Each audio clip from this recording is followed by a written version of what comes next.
Jaiswal academy. ये है Jaiswal academy. ये है जायसवाल एकेडमी। ये है जायसवाल एकेडमी। नमस्कार दोस्तों, कैसे हैं आप लोग। मैं एसपी जायसवाल आप सभी का अपने YouTube चैनल जायसवाल एकेडमी में बहुत बहुत स्वागत करता हूं। दोस्तों, जैसा कि आप जान रहे हो, पिछला वीडियो लेक्चर जो हमने अपलोड किया था वो सीटिंग एलिमेंट से लीनियर एलिमेंट्स का था, वो पार्ट 1 था। इस बार मैं पार्ट 2 लीनियर एलिमेंट्स का ही लेकर के आया हूँ। इसमें जो क्वेश्चंस होंगे वो पिछले वीडियो लेक्चर के लेवल जो क्वेश्चन था उससे ये अधिक लेवल का होगा। पिछला वीडियो लेक्चर जो है वो आपको यूजफुल होगा एसएससी के एग्ज़ाम में, है ना। पुलिस के एग्ज़ाम में अगर क्वेश्चन देना हो तो वो काम आएंगे आपको, और जो भी छोटे लेवल के एग्ज़ाम होते हैं उसमें वो क्वेश्चंस आते हैं। ठीक है, तो बेसिक अगर कंसेप्ट क्लियर करना है तो वो वीडियो लेक्चर ज़रूर देखें। जो बैंक और सीसेट वगैरह की तैयारी करने वाले बच्चे हैं उनको भी वो चीज़ देखना चाहिए। ठीक है, इस वाले वीडियो लेक्चर में मैं थोड़ा सा लेवल बढ़ा रहा हूँ। इसमें थोड़ा सा अच्छे लेवल के क्वेश्चन लेकर आऊँगा, बहुत ज़्यादा नहीं, वीडियो लंबा नहीं करेंगे। 30-35 मिनट के आसपास का ही वीडियो बन जाए यही बहुत है। ज़्यादा वीडियो लंबा बनाने से कोई फ़ायदा नहीं होता है, तो 2 पार्ट में इसलिए मैं अलग अलग लेकर के आया हूँ। ठीक है, इसमें सिर्फ मैं सिटिंग अरेंजमेंट्स का ही क्वेश्चन ले रहा हूँ। जब ये लीनियर एलिमेंट्स और सर्कुलर एलिमेंट्स कंप्लीट हो जाएगा तो फिर उसके बाद जो मैं क्वेश्चन लूँगा वो पजल मिक्स टाइप के क्वेश्चंस लेंगे। ठीक है, जिसमें प्रोफेशन के साथ साथ कुछ ब्लड रिलेशन भी मिक्स होते हैं सिटिंग एलिमेंट के साथ, वो सब क्वेश्चंस उसमें आते हैं एग्जाम में। ठीक है, तो वो पजल मिक्स टाइप के क्वेश्चन हम लोग करेंगे बाद में। पहले हम लोग बेसिक वाले, थोड़ा सिंपल वाले कर लें जिसमें केवल सिटिंग एलिमेंट का ही पार्ट होगा। ठीक है, तो ये 2 वीडियो लेक्चर बनेंगे, एक पहला बन चुका है, ये दूसरा है। फिर इसके बाद हम लोग सर्कुलर वाले 2 पार्ट में अपलोड करूंगा मैं, फिर उसके बाद सिटिंग विद पजल अपलोड करूंगा। ठीक है, तो चलिए स्टार्ट करें हम लोग। देखें इसमें क्वेश्चन जो है वो कैसा इसमें। अब देखो बच्चों, इसमें जो क्वेश्चन लिखा हुआ है वो क्या है।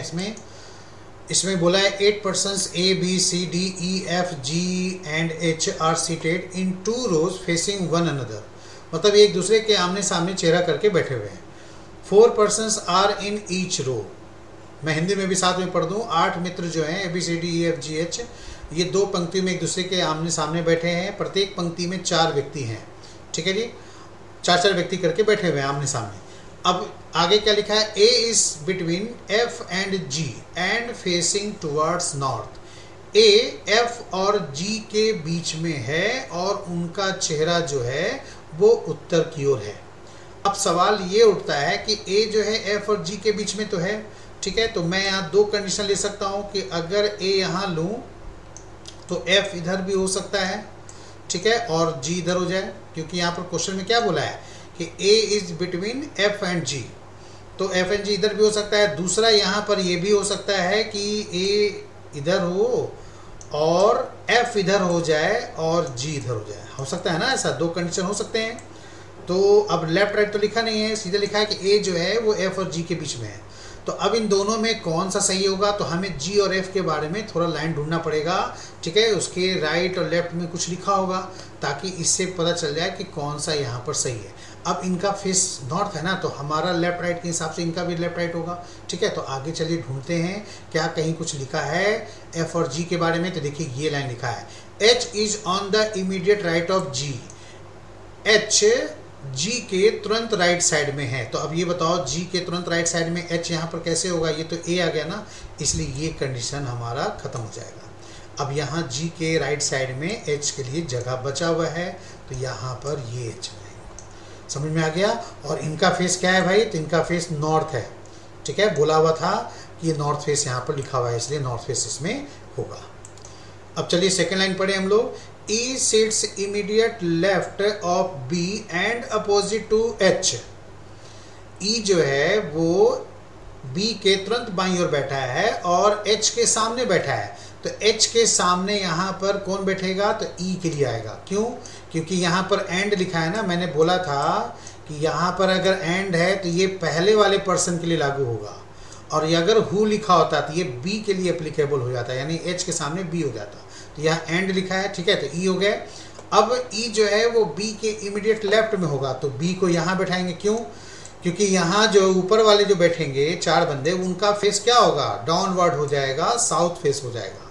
क्योंकि नीचे वाले नॉर्थ फेस में है तो इसके सामने वाले अपोजिट जो होंगे वो साउथ फेस हो जाएंगे ना, तो इसलिए साउथ फेस वाले के लिए राइट इधर होता है, सॉरी लेफ्ट इधर होता है, वो नॉर्थ वाले के लिए राइट होता है। ठीक है, तो इसलिए यहाँ पे बोला E sits immediate left of B, तो ई जो है वो बी के तुरंत लेफ्ट साइड है और एच के सामने है। ठीक है, चलिए फिर आगे क्या बोला है, C is between B and D, C B और डी के बीच में बैठा है, तो इसका मतलब बी तो बैठ गया तो सी यहीं पर होगा, और सी जो है बी और डी के बीच में तो डी इधर हो जाएगा। ठीक है, क्लियर हो गया। तो इस तरह से यहाँ पर क्या ये कंप्लीट हो गए, तो ये हमें सब मिल गए, सारे लाइन मैच हो गए। हिंदी में भी वही लिखा था, ए एफ और जी के बीच में और उत्तर की ओर चेहरा है उनका, ई बी के तुरंत बाईं ओर बैठता है। ठीक है, ई बी के तुरंत बाईं ओर हो गया और एच के ठीक सामने है। ठीक है, और फिर यहाँ पर लिखा है सी के विपरीत और डी के बीच में है, तो ये चीज़ आपको यहाँ पर लिखा हुआ है, एच जी के तत्काल दाएं तरफ है। ठीक है, ये सब चीज़ हिंदी में भी लिखे हुए थे, तो यहाँ पर इस तरह से बन गए। ओके, अब यहाँ पर जो है अगला क्वेश्चन जो पूछा है मैंने क्या है, who is sitting opposite to C, C के सामने कौन है, तो सी के सामने देखिए कौन है यहाँ पर, तो ए है ना, ये ए हो गया, तो इसका आंसर मेरा क्या बनेगा, ए बनेगा। ठीक है, फिर पूछा है who is sitting immediate right of D, D के तुरंत राइट में कौन बैठा है, तो यहाँ कौन है भाई, तो देखिए डी के लेफ्ट में सी है, राइट तो इधर होगा ना, तो क्या कोई है, कोई नहीं है, इसलिए इसका आंसर क्या बनेगा, नो वन, कोई नहीं। बात समझ में आ गई। डी का फेस साउथ है तो इसका राइट इधर होगा, राइट साइड में कोई बंदा नहीं है।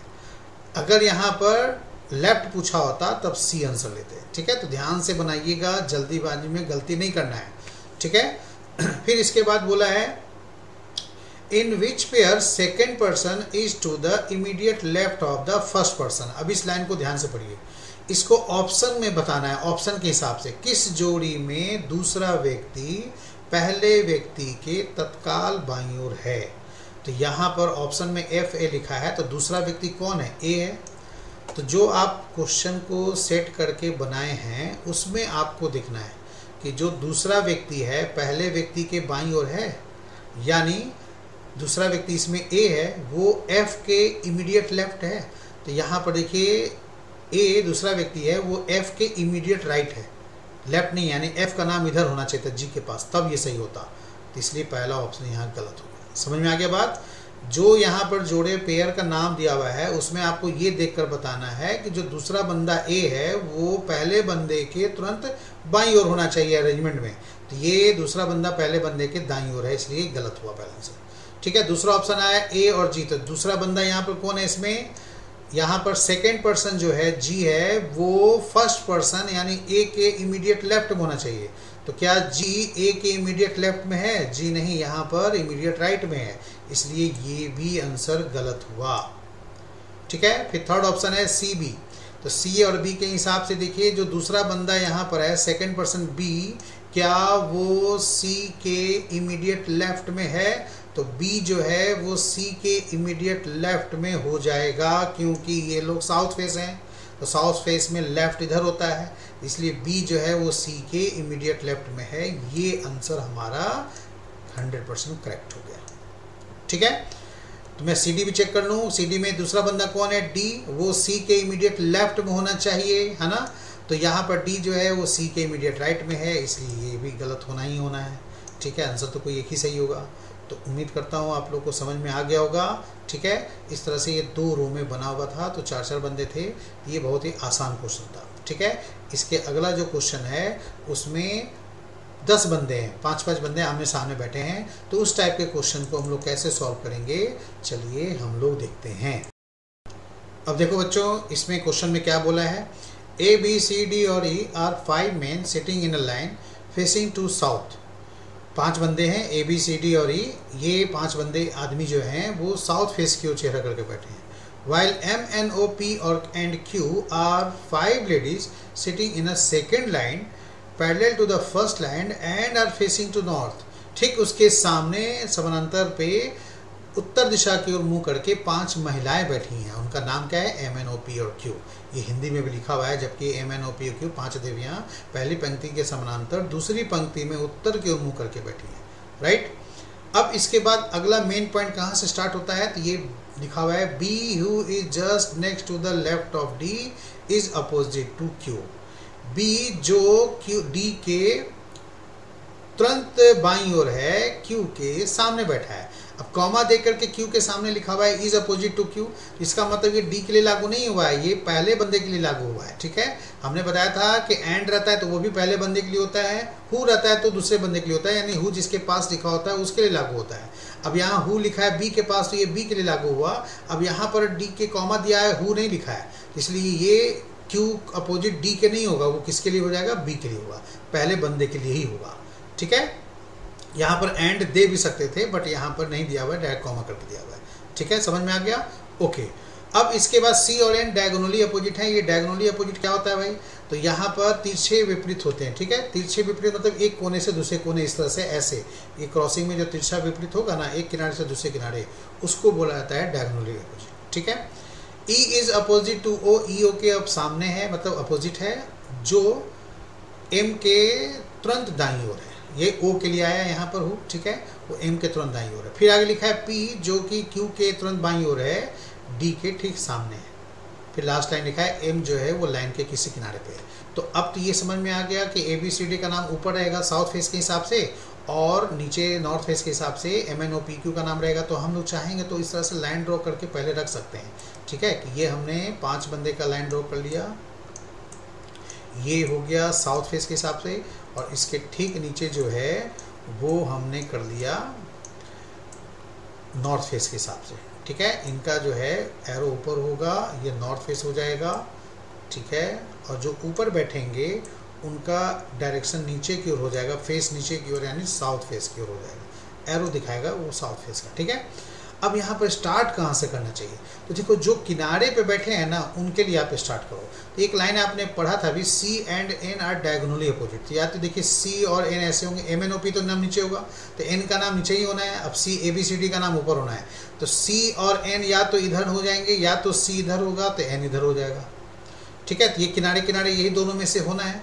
फिर किनारे पे कोई और बैठा है क्या? तो देखिए ये लास्ट लाइन, एम जो है वो लाइन के किसी किनारे पे है, इसका मतलब है एम या तो इधर होगा या तो फिर एम किधर होगा, इधर होना चाहिए, यही किनारे पे आएगा ना। एम का नाम तो नीचे ही होगा, बीच में तो कहीं आएगा नहीं। एम का नाम या तो इस किनारे या तो इस किनारे होना चाहिए। तो कौन सा सही होगा? तो देखिए अब एम से रिलेटेड पॉइंट अगर ढूंढे तो लिखा हुआ है E is opposite to O who is just next right of M. E O के सामने बैठा है जो एम के तुरंत दाईं ओर है। अब ये बताओ अगर एम यहाँ बैठाएंगे तो उसके तुरंत दाईं ओर इधर पॉसिबल नहीं है ना किसी को बैठना, जबकि बोला क्या है कि ओ जो है वो एम के तुरंत दाईं ओर है। इसका मतलब है कि एम यहाँ पर ही बैठेगा। ठीक है, और एम के तुरंत दाईं ओर कौन है? तो ओ है, और ओ किसके सामने है? तो यहाँ लिखा हुआ है ई के अपोजिट है, तो इधर हो गया। ओके, फिर इसके बाद यहाँ पर लिखा है सी और एन डायगोनली अपोजिट, जो मैंने पढ़ा था। तो अब ये कंफर्म हो गया कि एन इधर होंगे और सी इधर हो जाएंगे। ठीक है ना, क्योंकि डायगोनली अपोजिट है तो ये किनारे दूसरे किनारे, बी से क्रॉसिंग नहीं होगा, एक कोने से दूसरे कोने पर ही लीजिएगा। ठीक है, अब यहाँ पर देखो 2 नाम बच गए, वो दोनों नाम कौन है? पी और क्यू, क्योंकि M N O P Q यही है ना, 5 महिलाएं, तो 3 महिलाओं के नाम तो हो गए, बचे 2 लेडीज, तो उनका नाम पी और क्यू है। तो पी क्यू से इन्फॉर्मेशन ढूंढिए, कुछ लिखा है तो ये लाइन लिखा है P who is just to the left of Q is opposite to D. P जो क्यू के तुरंत बाईं ओर है, डी के ठीक सामने है। पी क्यू के तुरंत बाईं ओर है, इसका मतलब है पी इधर होगा और क्यू इधर होगा, तभी तो क्यू के जस्ट लेफ्ट में पी होगा, क्योंकि नॉर्थ फेस है ना। ठीक है, और यहाँ पर लिखा है इज अपोजिट टू डी, वो किसके लिए लागू हुआ है? तो पी के लिए, क्योंकि यहाँ पर हु तो लिखा नहीं है, कॉमा के बाद दिया ना, तो इसलिए वो पहला बंदा के लिए लागू होगा। तो पी के ठीक सामने कौन हो जाएंगे? तो डी हो जाएंगे। ठीक है, अब 2 नाम यहाँ बच गए, ए और बी, तो उसके बारे में ढूंढे, कहीं कुछ लिखा है तो देखिए बी के बारे में लिखा हुआ है B who is just next to the left of D is opposite to Q. तो बी जो है वो क्यू के अपोजिट है और डी के तुरंत लेफ्ट साइड में है, तो बी यही हो सकता है ना। तो इसका मतलब हुआ कि ये जगह फिर किसके लिए बचा? ए के लिए बचा। ठीक है जी, क्लियर हो गया। अब क्वेश्चन यहाँ क्या पूछा है? Who is sitting third to the right of O. O के दाईं ओर तीसरे नंबर पे कौन बैठा है? तो ओ के दाईं ओर तीसरा नंबर ये। ठीक है, ओ के दाईं ओर तीसरे नंबर पे एन बैठा है, तो यहाँ पर आंसर कौन सा है, तो सेकंड। फिर पूछा है which of the following pair is diagonally opposite to each other. Which of the following pair जो है वो डायगोनली अपोजिट कौन है, तो देखिए ई क्यू के बारे में पूछा है, तो डायगोनली अपोजिट ई और क्यू, ऐसे तो बहुत सारे हो जाएंगे नाम, तो सब बी ओ भी सही होने लगेगा, ई क्यू भी सही होने लगेगा। तो हमने आपको क्या बोला था, किनारे का देखिएगा, तो सी और एन के बारे में तो ऑप्शन है, ये क्वेश्चन में ही दिया हुआ है ना, सी और एन डायगोनली अपोजिट है, तो दूसरा कौन बचा, ए और एम, ठीक है, तो ये चौथा ऑप्शन जो है वो ए और एम के लिए है, ठीक है। इस टाइप के क्वेश्चन जो हैं वो बैंक में भी पूछे हुए हैं, और इस टाइप के क्वेश्चन आपके सीसेट में भी आ सकते हैं। 4 ही ऑप्शन दिए हैं, बैंक में 5 ऑप्शन होता है, तो उससे कोई दिक्कत नहीं है, हमें बस क्वेश्चन बनाने से मतलब है, ठीक है। 5वां ऑप्शन नन ऑफ दीज या कांट बी डिटरमाइंड ये लिखा हो सकता है, तो भी इसका मतलब यहाँ बन जाएगा, ठीक है। तो समझ में आ गया, हमें पहले किससे बनाना है, तो जिसका पहले फिक्स्ड पोजीशन हो, तो इसलिए हमने किनारों वालों से पहले स्टार्ट किया। तो एम भी किनारे पर है, सी और एन भी किनारे पे है, तो एम से स्टार्ट करते हैं तो जल्दी बन जाता है। अगर मैं बी और डी से स्टार्ट करता जो फर्स्ट लाइन में लिखा हुआ है, तो इस तरह से फिर आगे हमें और भी थोड़ा केस बनाने पड़ सकते थे, ऐसा नहीं कि नहीं बनता, बन जाता, ठीक है। क्योंकि बी और डी साउथ में है ना, तो बी और डी फिर आपको बी क्यू आमने सामने रखते, डी के लेफ्ट रखते, फिर ए को बाकी को सेट करने में सोचना पड़ता। लेकिन एम से देखिए कितना जल्दी बन गया, पहले एम रखा, एम के बाद ओ रखा, ओ के सामने ई रख दिया, फिर एन और सी भी सेट हो गए, तो पी क्यू के तुरंत सेट हो गए, पी क्यू के बारे में लिखा हुआ था, पी से फिर डी सेट हो गया, फिर बी सेट हो गया, फिर एक की जगह यहाँ बचा, ठीक है। तो इस तरह से आगे और भी क्वेश्चन इसमें पूछे जा सकते हैं। कुछ क्वेश्चन ऐसे भी आते हैं जो कहते हैं आपस में ये सीट बदल लें, कभी कभी ऐसा क्वेश्चन आता है कि सी और डी आपस में सीट इंटरचेंज कर लें, है ना, ए और ई आपस में सीट इंटरचेंज कर लें, तो फिर ओ के सामने कौन होगा, या ओ के राइट में जो बंदा बैठा है उसके ठीक अपोजिट कौन हो जाएगा, ऐसे क्वेश्चन भी आते हैं। तो एक बार जब ये सेट होके बन गया तो फिर इंटरचेंज करके सीट भी पूछेगा तो भी आपको आसानी से बन सकता है, ठीक है। चलिए अब अगला क्वेश्चन करें इसमें हम लोग, ठीक है। नेक्स्ट क्वेश्चन की ओर हम लोग बढ़ते हैं। अब देखो बच्चों, जो अगला क्वेश्चन है, in a class there are 7 friends including boys and girls, P Q R S T U and V, ठीक है। किसी क्लास में 7 स्टूडेंट्स ही हैं, मतलब बहुत छोटा बैच बना होगा भाई, तभी तो ऐसा होगा। ऐसे भी लॉकडाउन है, लॉकडाउन के बाद कोचिंग खुलेगा तो ज़्यादा बड़े बड़े बैच तो बनेंगे नहीं, ठीक है, छोटे बैच बनेंगे, तो समझ जाओ उसी टाइप का है। 7 स्टूडेंट हैं और वे लोग 3 बेंच फर्स्ट, सेकेंड और थर्ड पे बैठते हैं। तो कैसे बैठते हैं, such that at least 2 students on each bench and at least 1 girl on each bench. अब पी क्यू आर टी में कौन कितने गर्ल्स से कितने बॉयज, ये क्लियर नहीं किया, लेकिन बोला है कि दोनों मिक्स करके हैं, बॉयज भी हैं गर्ल्स भी हैं। तो हर एक बेंच पे कम से कम 1 लड़की जरूर बैठेगी, तो 3 लड़कियां तो सही होगी। हो सकता है एटलीस्ट लिखा हुआ है तो 2 लड़कियां भी हो सकती हैं, ध्यान रखिएगा। इसी तरह यहाँ पर एटलीस्ट 2 स्टूडेंट लिखा है, तो मतलब हो गया कि 2 स्टूडेंट तो बैठेंगे ही किसी बेंच पर, 1 स्टूडेंट नहीं बैठ सकते, 2 तो बैठना ही बैठना है। हाँ, 2 2 4 2 6 स्टूडेंट हो जाएंगे, तो 7वां बंदा जो बचेगा वो किसी एक बेंच पर बैठ जाएगा, यानी एक बेंच पे 3 स्टूडेंट भी हो सकते हैं। तो एटलीस्ट का मतलब 2 होना चाहिए, 2 से ऊपर भी हो सकता है, ये होता है इसका कहने का मतलब, ठीक है। अब चलिए आगे पढ़ें हम लोग। तो फिर आगे बोला R who is a girl does not sit with P S and T. R जो एक लड़की है वो पी एस और टी के साथ नहीं बैठना चाहती है। भाई होगा 36 का आंकड़ा, लड़ाई झगड़ा रहता होगा, ठीक है। तो ये इनकी तीनों के साथ नहीं बैठेगी, ठीक है।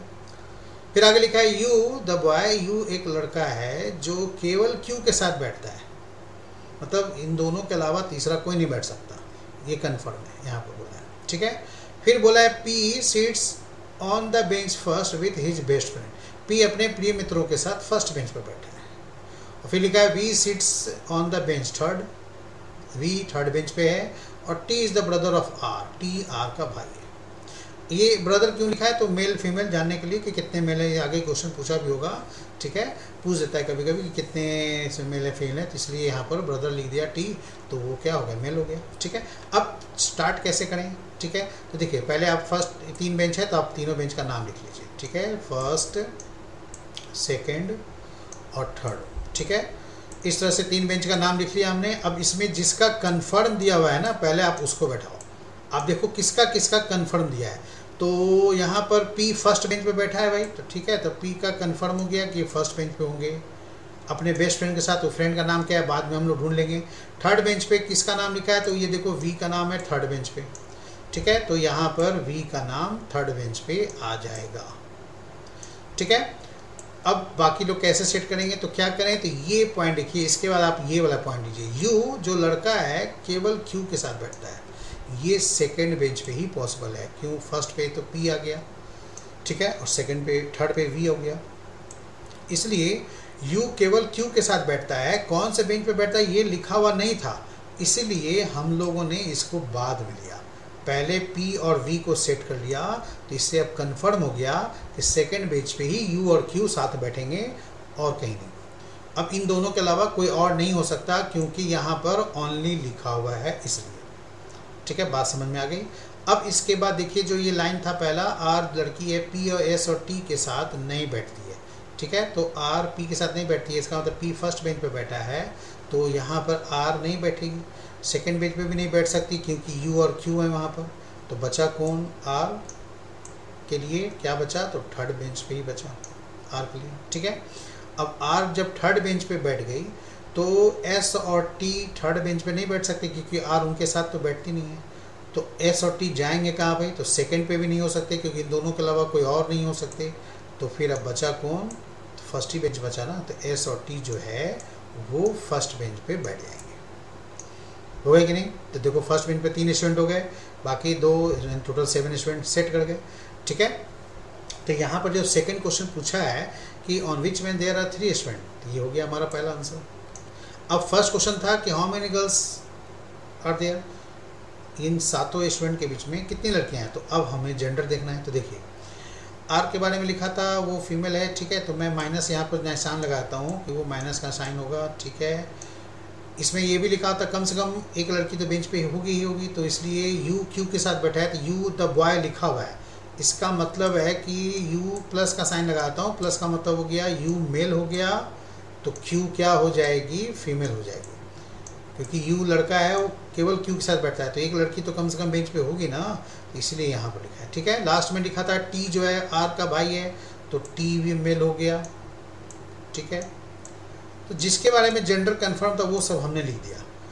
यू और क्यू का जेंडर पता चल गया, आर का जेंडर पता चल गया, पी वी का नहीं पता है, पी और इसका भी नहीं पता है, तो कैसे निकलेगा, देखिए कुछ हिंट दिया है क्या, तो यहाँ पर लिखा है P seats on the bench first with his best friends. P first bench पे अपने प्रिय मित्रों के साथ, देखो विद हिज बेस्ट फ्रेंड, ये बताओ हिज किस में यूज होता है, मेल में ना, फीमेल में तो नहीं होता है ना, तो इसीलिए यहाँ पर P जो है वो मेल हो जाएगा, ठीक है। वो P मेल हो गया, तो देखो P मेल हो गया, इधर T भी मेल हो गए, तो अब S तो मेल नहीं हो सकते ना, क्योंकि एक लड़की तो जरूरी है कम से कम, इसीलिए यहाँ पर S फीमेल हो गई, Q भी फीमेल हो गई, R भी फीमेल हो गई, 3 फीमेल हर एक बेंच पे है, तो 3 फीमेल तो है ही। अब V के बारे में बताइए, क्या ये मेल होगा या फीमेल, कुछ ऐसा हिंट है, तो V seats on the bench third है, इसके साथ ही सी कुछ नहीं लिखा है, ही सी हिज हिम हर ये सब लिखे रहते हैं, तो फिर पता चल जाता है ना कि ये मेल है या फीमेल है, तो ऐसा कुछ हिंट नहीं दिया है, तो हम नहीं बता सकते कि V जो है वो मेल है कि फीमेल है। ध्यान रखना, ऐसे अपने मन से कभी भी मत मान लेना कि ये यू मेल है तो क्यू फीमेल हो गई, आर फीमेल है तो वी भी मेल हो जाएगा, ऐसे अपने मन से नहीं मान सकते हम लोग, ठीक है। क्योंकि यहाँ पर क्यों नहीं मान सकते, क्योंकि यहाँ पर एटलीस्ट लिखा हुआ है, एग्जैक्ट नहीं लिखा हुआ है। अगर एग्जैक्ट लिखा होता है ना, तो फिर ये केवल एक लड़की होती, 3 लड़कियाँ तो सही हो जाती, फिर ये क्वेश्चन पूछता ही नहीं आपसे।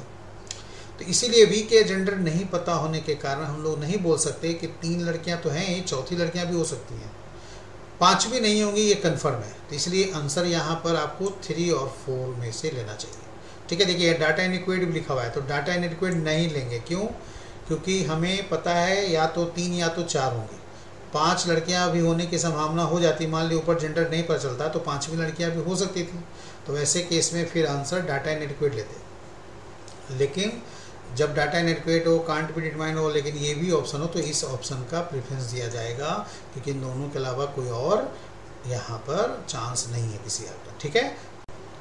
अब देखो बच्चों, ये इस टाइप के क्वेश्चन है, इसमें कैसे इसको बनाना चाहिए। ये क्वेश्चन बैंक पीओ में IBPS का ये पूछा हुआ क्वेश्चन है, ठीक है। तो यहाँ पर देखिए क्वेश्चन को कैसे सॉल्व करना चाहिए। इसमें क्वेश्चन में क्या बोला है, PQRSTUV are sitting in a straight line. ठीक है, 8 बंदे हैं, ये एक सीधी लाइन में बैठे हुए हैं। अब उनमें से कुछ का फेस जो है वो नॉर्थ है तो कुछ का फेस यहाँ पर साउथ है, मतलब मिक्स करके दिया हुआ है।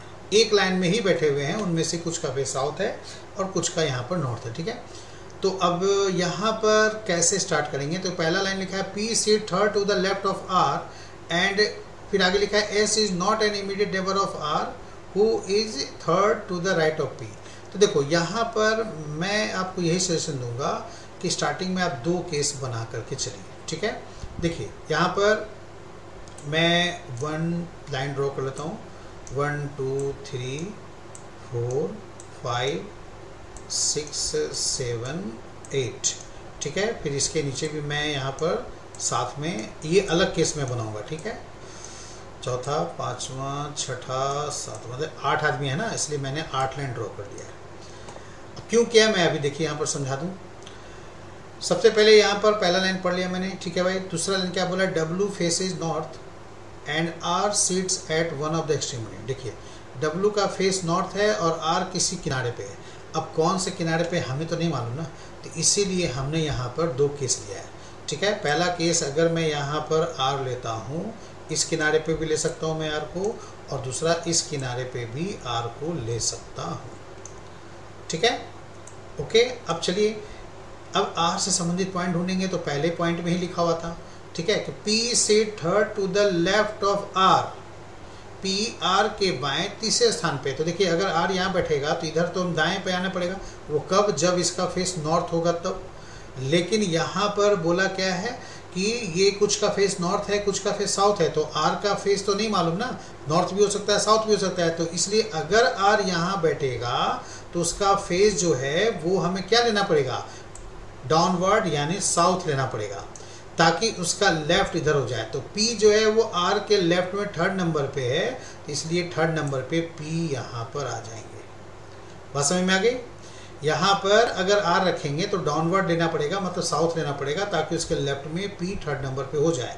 अगर आप R को इस किनारे रखेंगे तो आपको यहाँ पर नॉर्थ फेस लेना पड़ेगा, ताकि उसके लेफ्ट में P 3rd नंबर पे यहाँ आ जाए।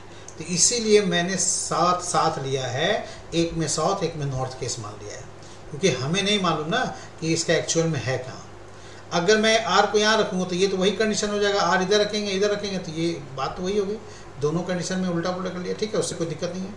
अब आगे देखिए लिखा है S जो है वो R का निकटतम पड़ोसी नहीं है, और R के बारे में लिखा है who is third to the right of P, P के राइट में 3rd नंबर पे है। तो देखिए P के राइट में R 3rd नंबर पे, इससे पता ये चलता है कि फर्स्ट कंडीशन में अगर R का साउथ है तो P का भी साउथ होगा, और सेकंड कंडीशन में अगर यहाँ पर R का नॉर्थ है तो P का भी नॉर्थ फेस होगा। ठीक है, तो P के राइट में R यहाँ पर 3rd नंबर पे आ जाएंगे, यहाँ भी P के राइट में R 3rd नंबर पे आएंगे। ठीक है, और S जो है वो यहाँ पर R का निकटतम पड़ोसी नहीं है, यानी S इसके पास यहाँ नहीं बैठेगा। ठीक है जी, समझ में आ गया। अब S कहाँ बैठ सकता है, यहाँ भी बैठ सकता है, इधर देखते हैं क्या बैठ सकता है, क्या यहाँ पॉसिबल है, क्या यहाँ पॉसिबल है। तो उसके लिए मेरे को आगे एक लाइन लिखना पड़ेगा। तो यहाँ पर देखिए लिखा है कि सेकेंड पॉइंट तो हो गया, W फेस नॉर्थ है, तो ये W का तो अभी नहीं पता चलता, कहीं भी हो सकते हैं, इसलिए अभी इस पॉइंट को मैं छोड़ देता हूँ। 3rd पॉइंट में मैं आता हूँ Q seats to the immediate right of V। Q V के तुरंत दाईं ओर बैठा है और ये किसी भी लाइन के किनारे पर नहीं है। तो ये लाइन क्या अभी पॉसिबल हो सकता है, नहीं हो सकता है, तो इस लाइन को भी अभी छोड़ देते हैं। चौथा लाइन लिखा है only 1 person seat between S and U, S और U के बीच में केवल एक बंदा बैठा है। अब देखो आप क्या करो, S तो यहाँ नहीं बैठ सकता R के बगल में, तो क्या S यहाँ बैठ सकता है, एक बार ट्राई कर लेते हैं। अगर S यहाँ नहीं बैठेगा, मतलब नहीं हो पाएगा, तो फिर S को दूसरा पोजीशन देंगे। ठीक है, अब S यहाँ बैठाते हैं तो S और U के बीच में एक बंदा होना चाहिए, तो U को फिर इधर ही बैठना पड़ेगा। ठीक है, अब U को यहाँ बैठाया तो V आगे लिखा है क्या कि वो U के लेफ्ट में 2nd नंबर पे है, तो U के लेफ्ट में 2nd नंबर पे इधर नहीं हो सकता, तो इधर तो हो सकता है ना, तो वो कौन हो जाएगा, V। इससे ये पता चलेगा यू का फेस यहाँ पर आपको साउथ रखनी है, ठीक है, तभी उसका लेफ्ट इधर आएगा ना वी साइड में। ओके, अब नीचे वाले कंडीशन में एस जो है यहाँ आर के बगल में नहीं हो सकते, तो इसलिए आपको यहाँ पर एस कहाँ रखेंगे, तो मैं इसके बगल में रख लिया और फिर यू यहाँ रख लिया, ठीक है, और यू के लेफ्ट में वी बोला है तो वी को मैंने यहाँ सेट कर दिया, ठीक है, समझ में आ गया। अब इसके बाद अगला पॉइंट पढ़ेंगे, ठीक है। तो इस कंडीशन में अब अगला पॉइंट देखिए आगे क्या हो सकता है। यहाँ पर जगह भी अभी 3 बाकी हैं, तो क्या v के लिए यहाँ पर देख लिखा है q seat to the immediate right of v, ये थर्ड पॉइंट छोड़ा था ना हमने। v के तुरंत राइट साइड में q बैठेगा, तो v के लिए दोनों तरफ q के लिए खाली है, लेकिन आगे लिखा है does not sit with end of the line, यानी वो किनारे पे नहीं बैठेगा। इसका मतलब q यहाँ नहीं बैठ सकता, तो q यहाँ बैठेगा, तो ये q अगर यहाँ बैठेगा तो वो v के लिए इमीडिएट राइट होना चाहिए। इसका मतलब v का जो फेस डायरेक्शन है वो डाउनवर्ड यानी साउथ होगा इस वाले पोजीशन पे। तो यहाँ पर भी q यहाँ बैठेगा तो v का फेस यहाँ पर नॉर्थ हो जाएगा, ठीक है, q एंड पे नहीं बैठ सकता ना, इसलिए। तो इसलिए आपके मैच हो गए। अब इसके बाद बोला है both the immediate neighbour of p face the opposite direction और t face the same direction HQ। तो मैं आगे कौन सा लाइन लूँ, तो छठा लेता हूँ, छठा जल्दी हो जाएगा। t sit second to the right of q, t q के दाएं दूसरे स्थान पे है, तो t q के राइट में है, तो q अगर यहाँ बैठा है तो इसके राइट में t यहीं पर हो सकता है, ठीक है। इसका मतलब है q का फेस यहाँ नॉर्थ हो जाएगा, तभी यहाँ पर राइट में t दूसरे नंबर पे आ सकता है, और इस वाले में q साउथ हो जाएगा फेस, ठीक है, ताकि इसके राइट में t यहाँ पर आ जाए, ठीक है। अब ये जगह बचा किसके लिए, तो w के लिए बचा, ठीक है, यहाँ पर w के लिए बचा, और w के लिए सेकेंड लाइन में लिखा था उसका फेस जो है w का वो नॉर्थ है, ठीक है, तो ये नॉर्थ फेस हो गया w के लिए। अभी भी कुछ लोगों का फेस नहीं पता है, तो बाकी लाइन भी कुछ बचे हुए वो हम लोग पढ़ लें। तो यहाँ पर देखिए लिखा हुआ है both the immediate neighbour of p face the opposite direction, p के दोनों पड़ोसियों का फेस अपोजिट डायरेक्शन में है, तो u का डाउनवर्ड है तो s का अपवर्ड होगा, ठीक है, अपोजिट डायरेक्शन यही हुआ ना, इसमें भी वही बात होगी, है ना। p के दोनों पड़ोसियों का फेस जो है वो यहाँ पर क्या होगा, तो अपोजिट होगा, तो ये s का नॉर्थ है, तो इस केस में s का यहाँ पर साउथ होगा, तो u के लिए यहाँ पर क्या होगा, नॉर्थ की ओर हो जाएगा, क्योंकि u के लिए लेफ्ट इधर लिया था ना हमने, ठीक है। अब एक और लाइन था, वो लाइन क्या है भाई यहाँ पर कि बोथ द लास्ट पॉइंट में था both the immediate neighbour of B face the same direction, V के दोनों पड़ोसियों का फेस सेम डायरेक्शन में होना चाहिए, तो वी यहाँ पर है, इसके दोनों पड़ोसी यही दोनों हुए ना, तो क्यू का अगर नॉर्थ है तो टी का भी नॉर्थ हो गया, ठीक है जी। और यहाँ पर देखिए वी का क्यू साउथ है तो टी का यहाँ भी साउथ हो जाएगा। ये इस तरह से सबका फेस का डायरेक्शन मिल गया हमें, ठीक है। तो अब क्वेश्चन यहाँ पर देखिए दोनों में से कौन सा सही हो सकता है, तो यहाँ पर आपसे पूछा है first question how many persons facing north, उत्तर की ओर कितने व्यक्ति का चेहरा है, तो कौन सा लेंगे, तो देखिए पहला में है ये वाला केस में 1 W के लिए, फिर S के लिए 2, फिर इसके बाद आइए Q के लिए 3 और T के लिए 4। तो पहले वाले जो कंडीशन है उसमें 4 और हैं, दूसरे वाले में कंडीशन देखिए तो यहाँ पर V हो गया 1 हो गया, दूसरा U हो गया 2, फिर तीसरा P, चौथा W R और पांचवा R, मतलब कि W हो गया R हो गया। तो दूसरे वाले कंडीशन में 5 है। देखिए जो मैंने अभी कंडीशन बनाया है दोनों कंडीशन अभी यहाँ पर कोई भी एक केस फेल नहीं हुआ है, दोनों कंडीशन यहाँ पर अभी सही है, तो ऑप्शन के हिसाब से ये चलना पड़ेगा। देखिए ऑप्शन क्या लिखा है 1 2 3 4 मोर देन 5, 5 से अधिक, तो देखिए 5 ही थे ना, दूसरे वाले कंडीशन में 5 थे, पहले वाले कंडीशन में 4 थे, तो ऑप्शन के अकॉर्डिंग के चलना पड़ेगा। तो हमें फर्स्ट कंडीशन लेना पड़ेगा, सेकंड वाले को रिजेक्ट करना पड़ेगा, क्योंकि यहाँ पर 5 ऑप्शन नहीं है, यहाँ पर 4 ऑप्शन है, ठीक है। तो इसलिए फर्स्ट वाले में जो बोला है इसमें 4 बंदे का बन रहा है केस, ठीक है, बात समझ में आ गई, ठीक है। चलिए अब अगला क्वेश्चन क्या बोला है, who is between S and you, S और यू के बीच में कौन है, तो एस और यू के बीच में देखिए आपको पी दिख रहा है, पहले वाले में भी और दूसरे वाले में भी एस और यू के बीच में पी आ रहा है, ठीक है। तो इसलिए यहाँ पर जो है वो एस और यू के बीच में पी ही आंसर होगा, ठीक है, ऑप्शन में आपका आंसर पी बन जाएगा यहाँ पर। तीसरा क्वेश्चन पूछा है, who is the immediate left of W, W के तुरंत बाईं ओर कौन है। तो देखिए अगर डब्लू यहाँ बैठा हुआ है तो उसके बाईं ओर आर होगा, और दूसरे कंडीशन में अगर लेते हैं तो डब्लू यहाँ बैठा है तो उसके बाईं ओर एस होगा। तो ऑप्शन में आर और एस भी दिया, कांट बी डिटरमाइन भी दिया, तो क्या होना चाहिए। तो देखिए यहाँ पर हमने दूसरा केस को तो रिजेक्ट कर दिया है ना, हमने कौन सा केस लिया है, तो फर्स्ट कंडीशन लिया है, ठीक है। तो पहला कंडीशन जब लिया है तो इसलिए यहाँ पर आपको फर्स्ट कंडीशन के हिसाब से ही आंसर लेना चाहिए। तो डब्लू के तुरंत लेफ्ट साइड में पूछा है तो आप आंसर क्या लेंगे, आर, ठीक है, फर्स्ट ऑप्शन लेंगे। तो ये क्वेश्चन आसान नहीं था, थोड़ा मुश्किल था, ठीक है, बट यहाँ पर अगर हम लोग टू दी पॉइंट चलें तो फिर ये बन जाएगा, कोई दिक्कत ज़्यादा इसमें नहीं होगी, ठीक है। हमने आपको यहाँ पर एस का पोजीशन ये लिखा हुआ था इस वाले में कि एस आर के बगल में नहीं बैठेगा, तो एस को मैंने यहाँ बैठा करके बना दिया।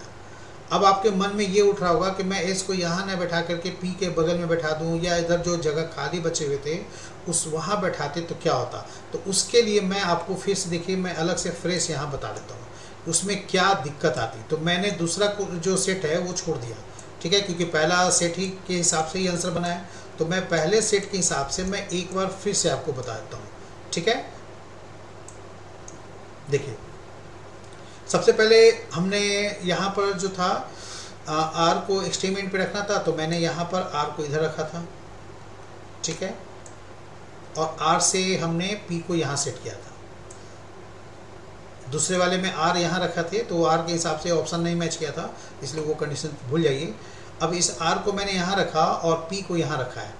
क्यों रखा है यहाँ पर, क्योंकि यहाँ लिखा हुआ था पी के राइट में आर थर्ड नंबर पे है, और इधर ये भी लिखा हुआ था एक जगह कि पी जो है आर के लेफ्ट में है। तो इससे ये पता चलेगा कि आर का फेस साउथ हो गया और पी का फेस जो है वो नॉर्थ हो गया, ठीक है। पी का सॉरी यहाँ पर गलती हो गई, पी का फेस भी साउथ ही होगा। क्यों, क्योंकि पी के राइट में आर जो है वो थर्ड नंबर पे है ना, इसलिए यहाँ पर भी इसके भी होंगे साउथ ही होंगे, दोनों का सेम होगा, ठीक है। अब एस को मैंने बोला था कि एस आर के बगल में नहीं है, तो हमने यहाँ पर ना बैठा के एस को यहाँ बैठा दी, तो ये तो हमने करवा दिया था। अब एस को मैं यहाँ बैठाता हूँ तो क्या दिक्कत आता है वो देखिए। मैंने एस को यहाँ बैठाया तो आगे जो लाइन लिखा हुआ है ये चौथा पॉइंट है, only one person seat between S and you.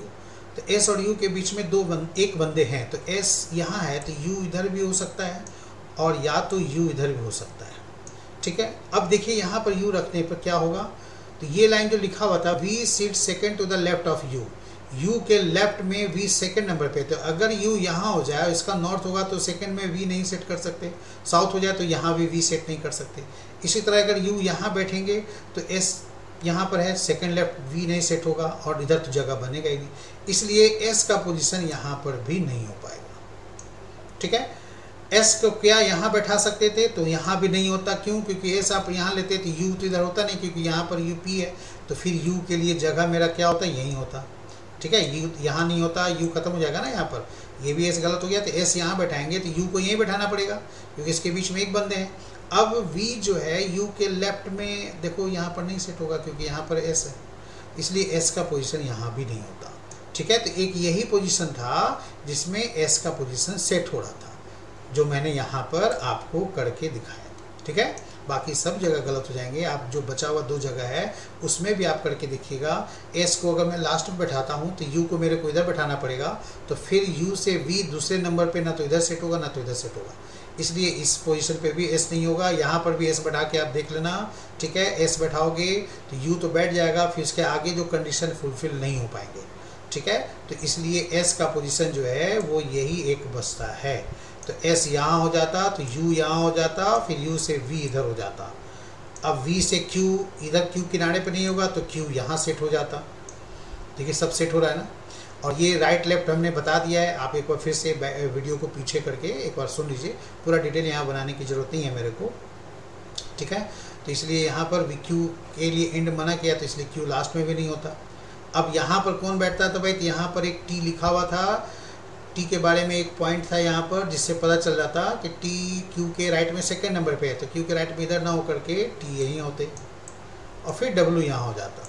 तो इस वाले कंडीशन में सिर्फ 4 लोगों का फेस जो है वो नॉर्थ बन रहा है, ठीक है। नीचे वाले फेस में भी गलत नहीं है, यहाँ पर 5 लोगों का फेस बन रहा है, इसलिए यहाँ पर अगर 4 ऑप्शन दिया है तो 5 ऑप्शन नहीं दिया, उसने लिख दिया मोर देन 5, 5 से अधिक है, इसलिए इसको कैंसिल करना पड़ेगा ना हमें, तो हमें सिर्फ यहाँ पर ही लेना पड़ेगा। ठीक है, ये क्वेश्चन बहुत ही बढ़िया था, मज़ेदार क्वेश्चन था, अच्छा क्वेश्चन था।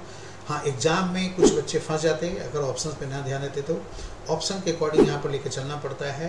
कुछ क्वेश्चन ऑप्शन बेस्ड पे होते हैं, तो ये क्वेश्चन मैं बोल सकता हूँ ये टोटली 100% ऑप्शन के बेस्ड पे ही है। ठीक है, चलिए तो मैं आज तक यहीं रखता हूँ, उम्मीद करता हूँ आप लोग को ये समझ में आ गया होगा। ठीक है, जब तक दीजिए आप वीडियो को शेयर करें अपने ग्रुप में, है ना, लाइक करें और सब्सक्राइब करें, और जो भी कमेंट करना हो, जो प्रॉब्लम हो वो आप कमेंट बॉक्स में लिखें, और कुछ सजेशन देना हो तो सजेशन करें। ठीक है, चलिए बहुत बहुत धन्यवाद आप लोगों का, आपका दिन शुभ हो।